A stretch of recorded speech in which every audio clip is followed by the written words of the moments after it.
Hello, and welcome to Family Revenge. Tonight's story is about the kind of betrayal that doesn't happen in a single moment. It builds quietly over years, hidden inside family traditions, polite smiles, and rules that somehow only apply to one person. It's about a mother who thought she could humiliate her granddaughter in front of everyone and still expect access to her daughter's money, loyalty, and silence. She was wrong. Because some people will tolerate disrespect toward themselves for years.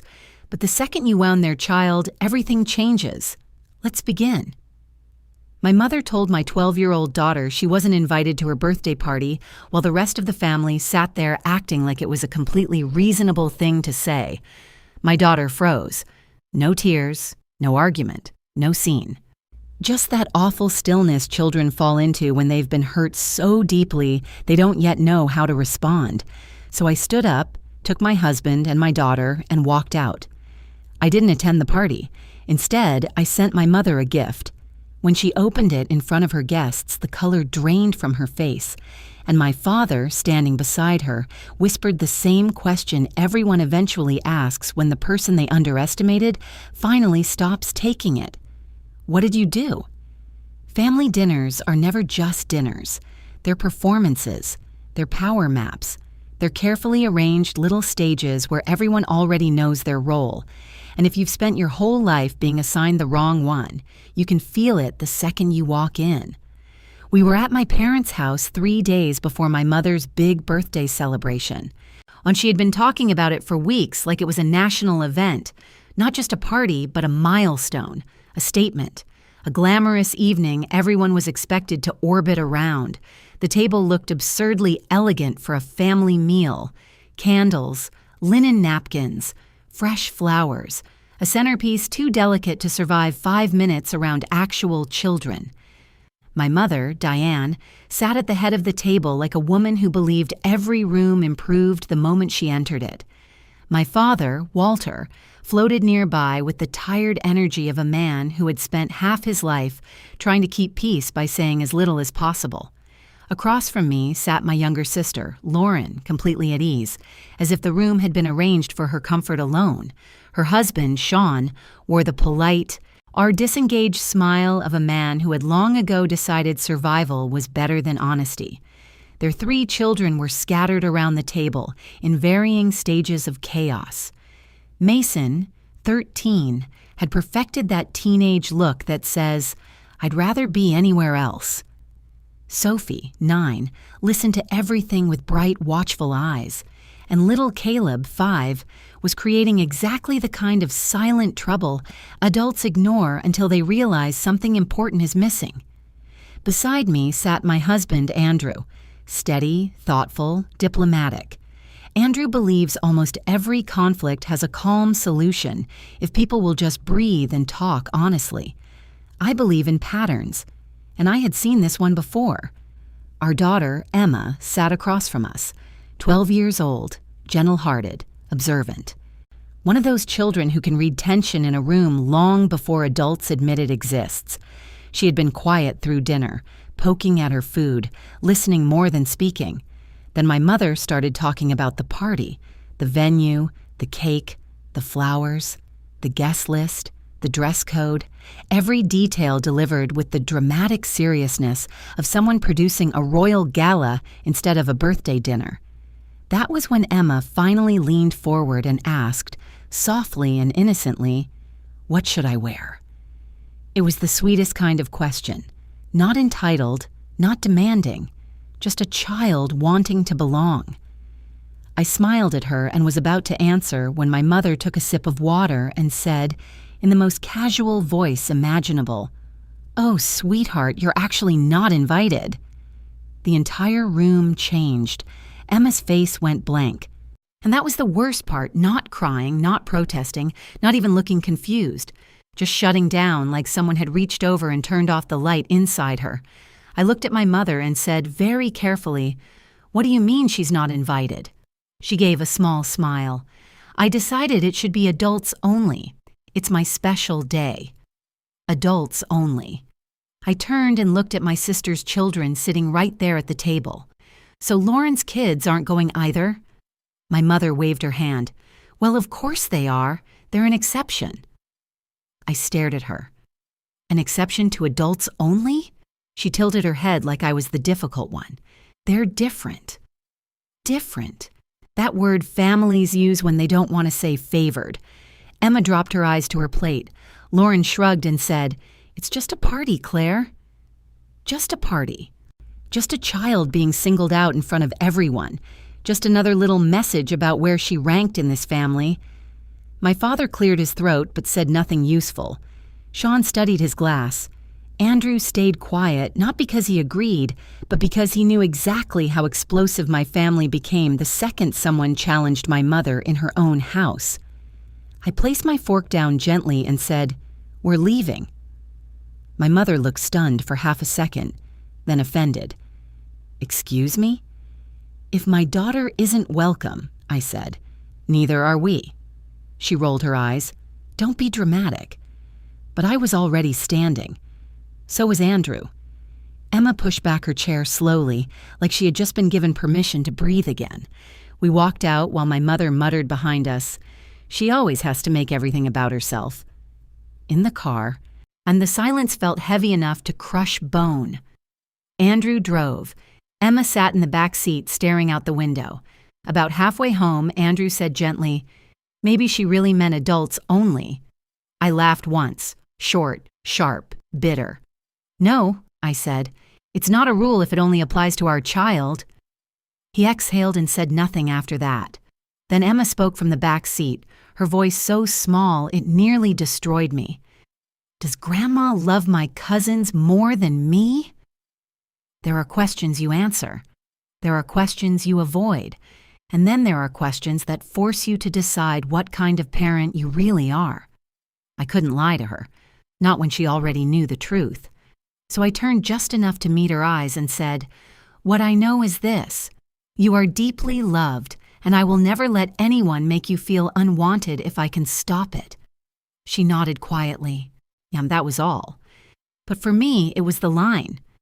When we got home, I tucked her into bed early. Not because she was tired, but because heartbreak takes energy out of children in ways adults don't always see. Then I sat alone in my kitchen and let the anger settle into clarity, because this hadn't started tonight. Tonight was just the moment I finally stopped pretending it wasn't happening. My sister Lauren is 2 years younger than I am. That tiny age gap somehow became my mother's favorite excuse for everything. When we were children, Lauren was always too little to be corrected, too sensitive to be disappointed, too overwhelmed to be held accountable, which meant I was always the one expected to understand, to adapt, to sacrifice, to be mature. My mother loved rules. Rules made her look fair. Rules gave structure to her favoritism. Yet when I was 10, she threw a birthday party for Lauren and taped a sign by the living room. "Party games for kids under 10 only." I had turned 10 just weeks earlier. I still wanted to play. Instead, my mother pulled me aside and said, in that falsely gentle tone she used whenever she was about to be cruel, "You're too old. Help serve snacks instead." So I spent the party carrying plates and cleaning spills while the other kids played games. Then I noticed 2 of my mother's friends' children laughing in the circle. One was 11. The other had already turned 10. I asked why they were allowed. My mother didn't even pause. "They're a special case." That was the day I learned the truth. In our house, rules were real until my mother decided they weren't. That pattern followed me into everything: school awards, family events, achievements, to celebrations. When it was me, the family was too busy, the schedule too tight, the cost too much. When it was Lauren, somehow everyone showed up with flowers, cameras, and enthusiasm. Eventually, I stopped expecting fairness. Then I became a mother, and I watched the same pattern move to the next generation. Lauren had 3 children. Andrew and I had 1, Emma. At family gatherings, Lauren's children were treated as the central grandchildren, the automatic invites, the default sleepovers, the movie outings, the little traditions. Emma was included sometimes. That kind of partial belonging is its own cruelty. It teaches a child that love might come, but never to count on it. If I questioned it, my mother always had an explanation ready. They're siblings. They already had plans.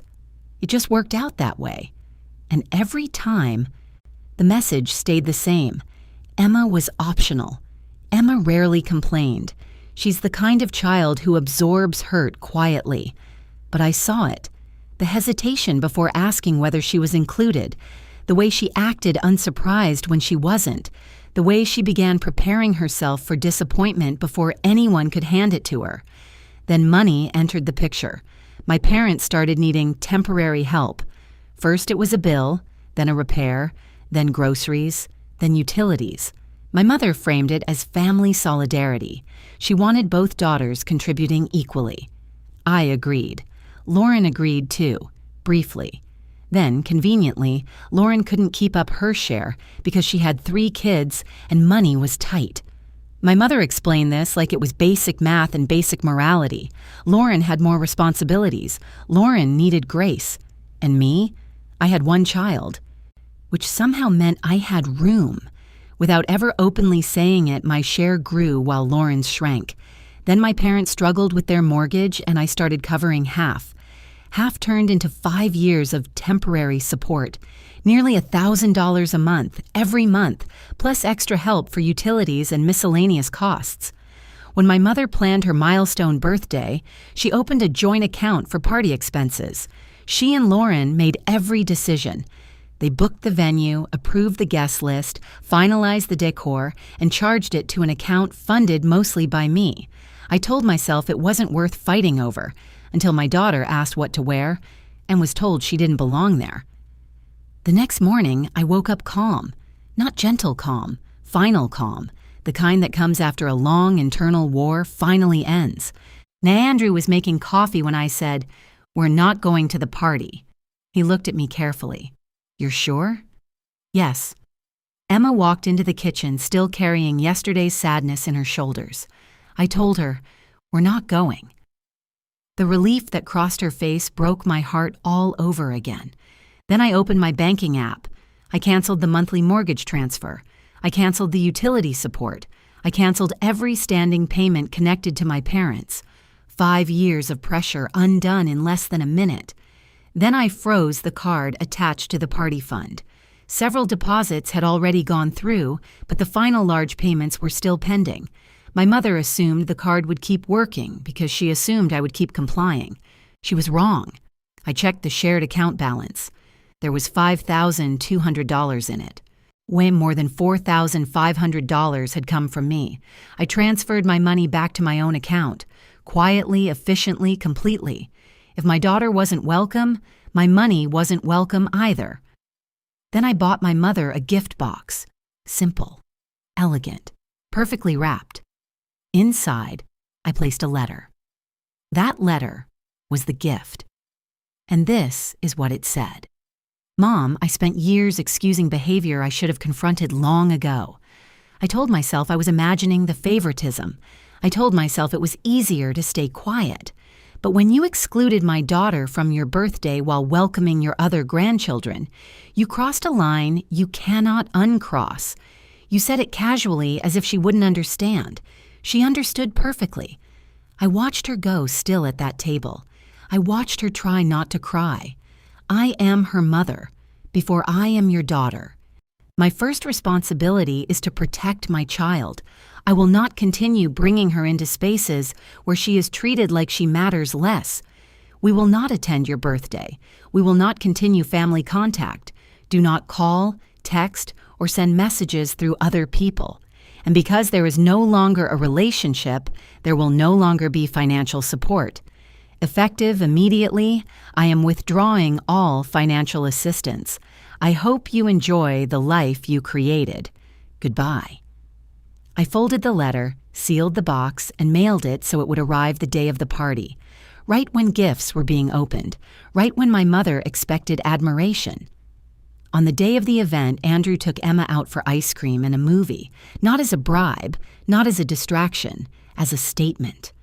We were allowed to have a peaceful day. I stayed home. By mid-afternoon, my phone rang. "Mom." I answered on the 3rd ring. Her voice exploded through the speaker. "How dare you do this to me on my birthday?"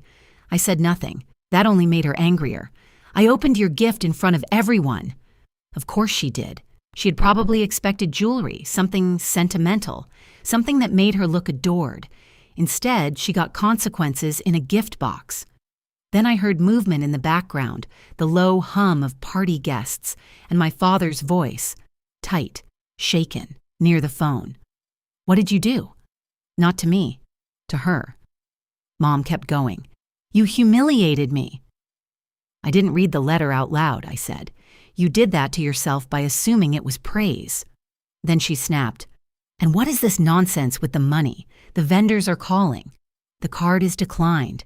The account is empty. What have you done?" "I ended my financial support," I said, effective immediately. "You can't do that." "I already did. We need that money." "You excluded my child," I said. "You do not get access to her and still expect access to my wallet." She tried the same lie again. "It was adults only." "And yet Lauren's children are there." Silence, then furious. "They're different. They're family." I felt my entire body go cold. "Emma is family," I said, "or at least she should have been." My father tried to step in. "Claire, let's just calm down." "No," I said. "This is calm." Then I ended the call.